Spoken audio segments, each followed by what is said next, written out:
تو راستے میں ایک جگہ آتی ہے رابغ. اب اس راستے میں نہیں جو آپ جاتے ہیں پرانے راستے. وہاں بھوک لگی تو ایک خیمہ دیکھا. وہاں یہ حضرات ابو بکر کے غلام عامر بن فہیرہ اور گائیڈ عبداللہ بن عریقط، وہ مسلمان نہیں تھے، کافر تھے وہ اس وقت، اور جناب رسول اللہ صلی اللہ تعالی علیہ وسلم. تو وہاں ایک بڑھیا بیٹھی تھی خیمے میں. کہا ماں جی کچھ کھانے کو ملے گا؟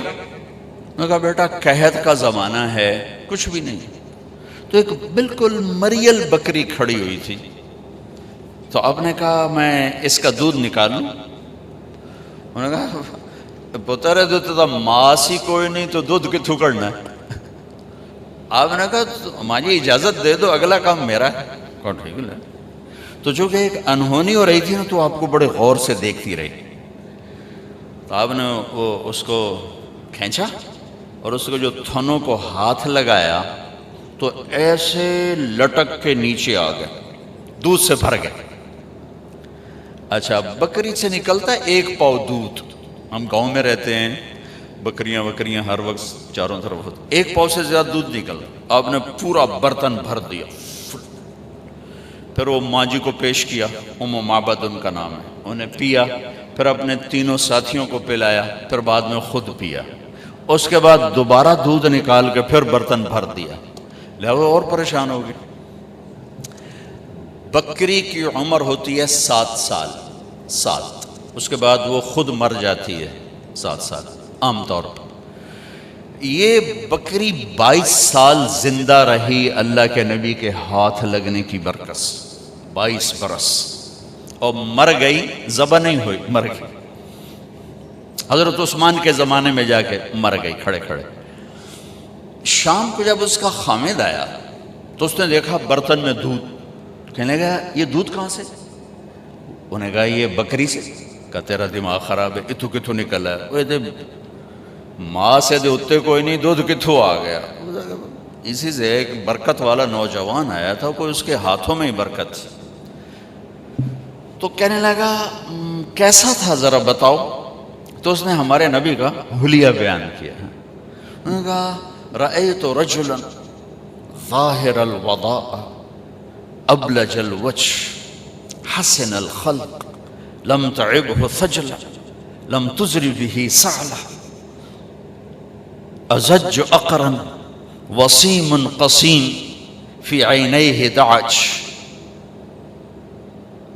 في صوته صحل في لحيته كثافة في عنقه سطع إن تكلم علاه البهاء وإن سكت علاه الوقار فهو أندر الثلاثة.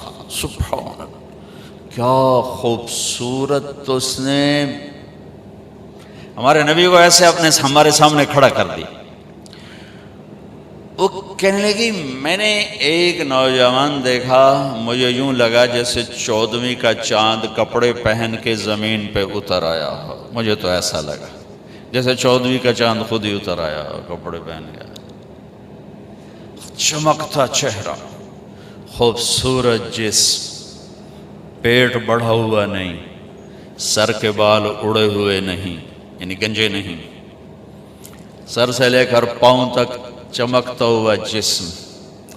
جدھر سے دیکھتی تھی حسین نظر آتے تھے، قسیم. جتنا دیکھتی تھی دیکھنے کا شوق بڑھتا تھا، وسیم. دنیا میں خوبصورت تو ہر دور میں آتے رہیں گے، وسیم اور قسیم دنیا میں ایک آیا، نہ پہلے نہ بعد. یوسف علیہ السلام دنیا کے سب سے حسین تھے، لیکن وسیم اور قسیم صرف ایک ہستی ہیں، ایک ہستی، وہ ہمارے نبی ہیں. کہ وسیم اسے کہتے ہیں جس کو جتنا دیکھا جائے اتنا دیکھنے کا شوق بڑھے، آنکھ نہ بھرے، آنکھ نہ بھرے. اب ایک دفعہ دیکھتے ہیں زیادہ شوق ہوتا ہے، دوسری دفعہ اس سے کم، تیسری دفعہ اس سے کم، آخر میں آپ کہتے ہیں یار ویکھو یا چھڈو پرا، ویکھو یا چھڈو پرا. وسیم اسے کہتے ہیں جس کو زندگی بھر دیکھو آنکھ نہ بھرے، اسے کہتے ہیں وسیم.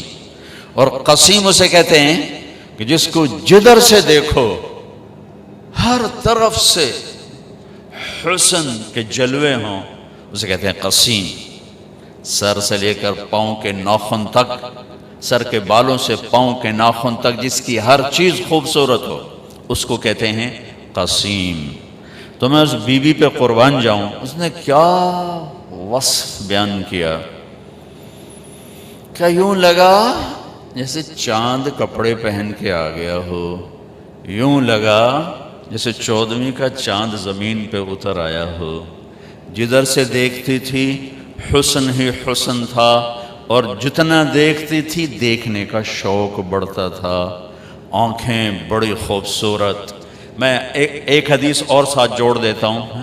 آپ کی آنکھوں کے بارے میں 7 الفاظ ہیں: ادعج، اشکل، اکحل، احور، اہدب، انجل، ابرج، 7 الفاظ۔ اور ان 7 کا ایک ترجمہ ہے کہ اللہ نے کائنات میں ایسی آنکھ کسی کو نہیں عطا فرمائی۔ سوکھا ترجمہ کرا، سوکھا ترجمہ، اللہ نے کائنات میں ایسی آنکھ کسی کو، موٹی، لمبی، سرخ دھاریاں، پتلی سیاہ، سفیدی سفید، پلکیں لمبی، بغیر سرمے کے سرما لگا ہوا، گہری آنکھ، چمکتی آنکھ، نورانی اور روشن آنکھ،